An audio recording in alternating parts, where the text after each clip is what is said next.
পর্যায়ে বক্তব্য রাখবেন আধুনিক রানীগঞ্জের রূপকার সাবেক ডাকসুর বিপি, জনগণের ভোটে নির্বাচিত 5 বারের এমপি, 2 বারের সফল মন্ত্রী, ঢাকা মহানগর উত্তর বিএনপির সংগ্রামী সফল আহ্বায়ক জনাব আলহাজ আমানুল আমান। জনাব আলহাজ আমানুল আমান। বিসমিল্লাহির রহমানির রহিম। আসসালামু আলাইকুম। মহান স্বাধীনতার ঘোষক, বহুদলীয় গণতন্ত্রের প্রবক্তা শহীদ রাষ্ট্রপতি জিয়াউর রহমানের আজকে 45তম শাহাদাত বার্ষিকী। এই শাহাদাত বার্ষিকীতে আমরা তার আত্মার মাগফিরাত কামনা করি এবং দোয়া করি যে আল্লাহ তাআলা যেন তাকে বেহেশত নসিব করে। শহীদ রাষ্ট্রপতি জিয়াউর রহমান এদেশের স্বাধীনতার জন্য কি করেছেন আপনারা জানেন। 1971 সালের 25শে মার্চ যখন হানাদার বাহিনী ঢাকায় আক্রমণ করে, পরের দিন তিনি চট্টগ্রামের সেনানিবাসে ছিলেন। সেখান থেকে চট্টগ্রামের কালুরঘাট বেতার কেন্দ্রে গিয়ে স্বাধীনতার ঘোষণা দেন। ঠিক কিনা কথাটা? এবং তার ঘোষণার মধ্য দিয়ে বাংলার আবাল বৃদ্ধ দামাল ছেলেরা স্বাধীনতার সংগ্রামে মুক্তিযুদ্ধে ঝাঁপিয়ে পড়ে। এবং আপনারা জানেন এরপরে সেনাবাহিনী, বিডিআর, পুলিশ এবং বাংলার দামাল ছেলেরা মুক্তিযুদ্ধে নেমে আসে।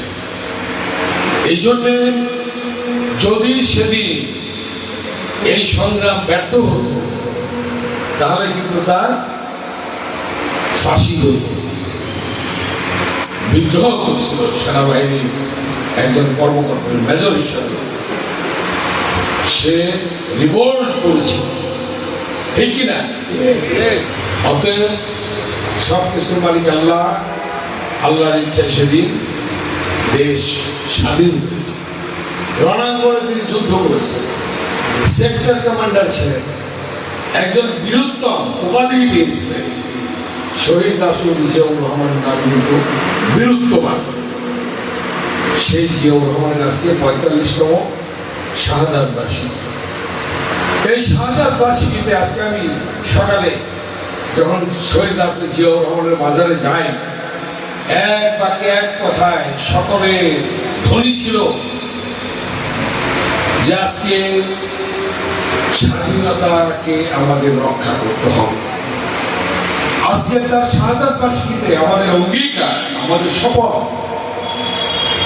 আমরা শপথ দিচ্ছি এদেশের স্বাধীনতা, সার্বভৌমত্ব যে কোনো ত্যাগের বিনিময়ে আমরা অক্ষুণ্ণ রাখবো ইনশাআল্লাহ। এটাই হবে আমাদের আজকের সকলের বক্তব্য। তাই আজকে আমি খুব বেশি কথা বলবো না, আরো দুই জায়গায় যেতে হবে আমাকে।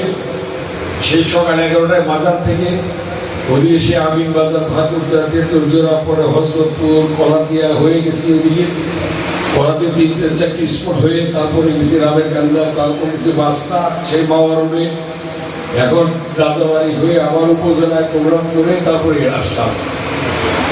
তা আমি অনুরোধ করবো আপনাদের, একটা অনুরোধ করবো, আপনারা শ্রদ্ধেয় মুরব্বী, এখানে অনেক ইয়াংরাও আছে, এই এলাকায় যেন কোনো মাদক না থাকে। মাদক, কেউ যেন মাদক সেবন না করে, নিরীহ জনগণের উপর কেউ যেন অন্যায় অত্যাচার না করে, কারো জায়গায় জমি কেউ যেন অবৈধভাবে দখল না করে। যদি এই ধরনের কাজ কেউ করে দয়া করে আমাকে বলবেন, আমরা সে ব্যাপারে নিয়ম অনুযায়ী, আইন অনুযায়ী পদক্ষেপ গ্রহণ করব। আমরা ঢাকা 2টি একটি শান্তির নীড় হিসাবে দেখতে চাই। শান্তির নীড়। আমাদের মাননীয় প্রধানমন্ত্রী জনাব তারেক রহমান বলেছেন মাদক নির্মূল করতে হবে, পরিষ্কার পরিচ্ছন্নতা অভিযান চালাইতে হবে। চালাইছে, ডেঙ্গু জ্বর হয়, চিকুনগুনিয়া হয়, উনি ঘোষণা দিলেন প্রতি শনিবারে পরিষ্কার পরিচ্ছন্নতা অভিযান চালানো। শুধু তাই নয়, তিনি বলেছিলেন নির্বাচনের পূর্বে ফ্যামিলি কার্ড দেবে, শুরু হয়ে গেছে, পর্যায়ক্রমে সব জায়গায় হবে। তিনি বলেছিলেন কিশোর কার্ড দেওয়া হবে, শুরু হয়ে গেছে। তিনি বলেছিলেন মসজিদের ইমাম, মুয়াজ্জিন, খতিব এবং হিন্দু সম্প্রদায়ের পুরোহিতদের জন্য সম্মানী ভাতা দেওয়া হবে, সেটাও শুরু হয়ে গেছে। অতএব সকলে মিলে আমরা দেশটাকে গড়ে তুলব একটি স্বাবলম্বী দেশ হিসাবে, আত্মনির্ভরশীল দেশ হিসাবে আমরা এই দেশকে গড়ে তুলব। আজকে খাল খনন কর্মসূচি শুরু হয়েছে। এই জিয়াউর রহমান খাল খনন কর্মসূচি গ্রহণ করে বাংলাদেশে খাদ্য উৎপাদন দ্বিগুণ করেছিলেন। এক সময় চাল আমদানি করা হতো, জিয়াউর রহমান ক্ষমতায় আসার পরে 2 বছর পরে চাল কিন্তু রপ্তানি হয়েছে, ঠিক কিনা? এটা সত্য বড়। অতএব সে আত্মনির্ভরশীল জাতি হিসাবে আমাদেরকে স্বনির্ভর বাংলাদেশ গড়ে তোলার জন্য আমাদেরকে সকলকে একসঙ্গে একযোগে কাজ করতে হবে। আমার নির্বাচনের আগে কিছু প্রতিশ্রুতি ছিল, এই যে একটা ড্রেন করে দেওয়া, ইঞ্জিনিয়ারকে বলে দিয়েছি, এই পরিকল্পনা আমরা নিয়েছি। ইনশাল্লাহ আমরা আগামীতে কার্যক্রম শুরু করব। এখানে বাবু সাহেব আছেন, ওই উনি বলেছিলাম পানি দেখে করবো আমরা, কিন্তু বৃষ্টি আর হলো না, হবে সামনে। তারপরে ইলেকশন আসলো।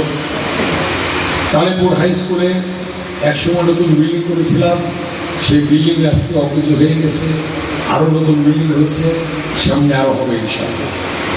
কালীপুর স্কুলে এই যে আমার ইয়াং ভাইয়েরা বলেছিল শহীদ মিনার চাই, আমি ইয়াং নাই, বয়স হয়ে গেছে। বাদল, সিদ্দিক, সৌরভ, তারপরে আমাদের মেজর মমিনুর রহমান সাহেব সবাই বলেছিল যে শহীদ মিনার, আমার ভাই এই যে সভাপতি সাহেব আমার পাশে বসে আছে, তো সবাই বলেছিলেন সে শহীদ মিনার তো আল্লাহর রহমত হয়ে গেছে, হয়েছে কিনা? বাড়ির রাস্তা পাকা হয়ে গেছে, সব রাস্তা আরো যেগুলো বাকি আছে মাটির কাজ হয়েছে। এদিকে যা প্রতিশ্রুতি দিয়েছি সেগুলি করবো, আরো যা করতে হবে আপনারা বলবেন, আমরা করবো ইনশাআল্লাহ। আমি এমপি হয়েছি মানে কিছু একটা হয়ে যায়নি, কিন্তু আমি কিন্তু সেবক, আপনাদের সেবক, সেবা করবো। আপনাদের ভোট দিয়েছেন, 5 বার এমপি বানিয়েছেন আমাকে, কে ভোট দিচ্ছেন কে না দিচ্ছেন সেটাই বলবো না, সবাই দিচ্ছেন আমাকে, 5 বার এমপি বানিয়েছেন। একসঙ্গে 5 বার এমপি হওয়া আল্লাহ তাআলার রহমত, হারিয়ে নেই তো। ভোট বিনা প্রতিদ্বন্দ্বিতা, তৃতীয়বার 72,000 বেশি, চতুর্থবার 82,000 বেশি, এইবার 84,000 বেশি।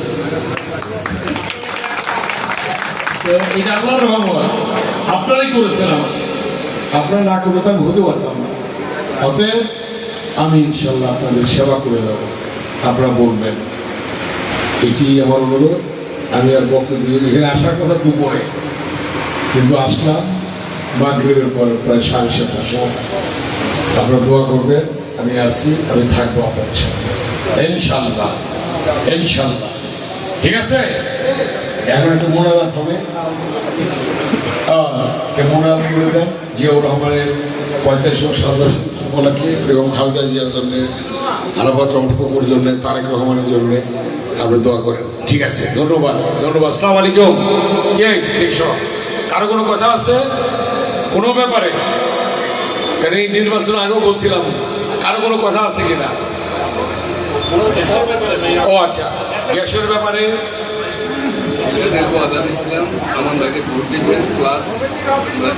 ঠিক আছে, ঠিক আছে, ঠিক আছে। পার্লামেন্টে নিয়ে আলোচনা হয়েছে, এখন সে সমস্যাটা রয়ে গেছে। আস্তে আস্তে সমস্যাটার সমাধান হলে, এটা জাতীয়ভাবে সমস্যার সমাধান হলে আমরা এই ব্যাপারে প্রোগ্রাম নেব ইনশাআল্লাহ, গ্যাসের প্রোগ্রাম। ঠিক আছে, দোয়া করবেন। আর কারো কোনো কথা আছে? মোনাজাত হবে, হ্যাঁ বুঝি না?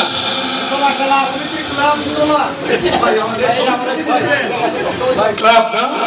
আচ্ছা, ক্লাবের উন্নয়নের জন্য আগামীতে কাজ করবো ইনশাআল্লাহ। ঠিক আছে, এটাই তো ক্লাব। ঠিক আছে, এই ক্লাব উন্নয়নের জন্য কাজ করবো আমরা ইনশাআল্লাহ। ঠিক আছে। আরেকটা জিনিস, আমি ওই তালেপুর ব্রিজের এখানে গাড়ি থামিয়ে 10 মিনিট কথা বললাম কিছু মুরব্বীদের সাথে, কিছু মহিলাদের সাথে। নদীর পারে জোড়া ব্রিজের এখানে, এই নদীর পারে, এদিকে বেলনা নদীর পার বোধ হয় বলে এটাকে নাকি, ছোটবেলা ছোট বেলনা, সরি ছোট বেলনা নদীর পার। এই নদীর পারে কি জুয়া খেলা হয়? আমাকে ওখান থেকে কিছু ইনফরমেশন দিল, আমি আজকে থেকে বলে দেবো মাদক, যারা মাদক খাবে তাদের ধরবে, যারা ব্যবসা করবে তাদের ধরবে, এবং ওই ছোট বেলায় নদীর পারে যারা জুয়া খেলবে তাদের ধরবে। ধরলে কি কারো কোনো অভিযোগ থাকবে? ঠিক আছে।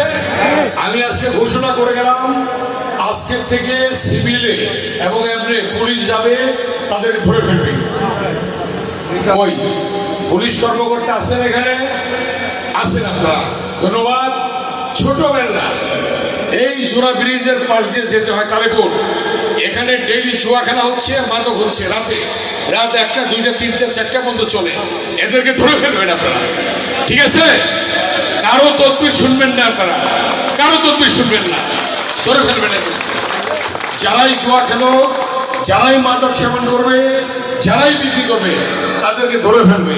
সে যে পরিবারের লোকই হোক না কেন, সে যদি আমার দলেরও হয়, তাকে আমরা ক্ষমা করব না, তার ব্যাপারে ব্যবস্থা নেব।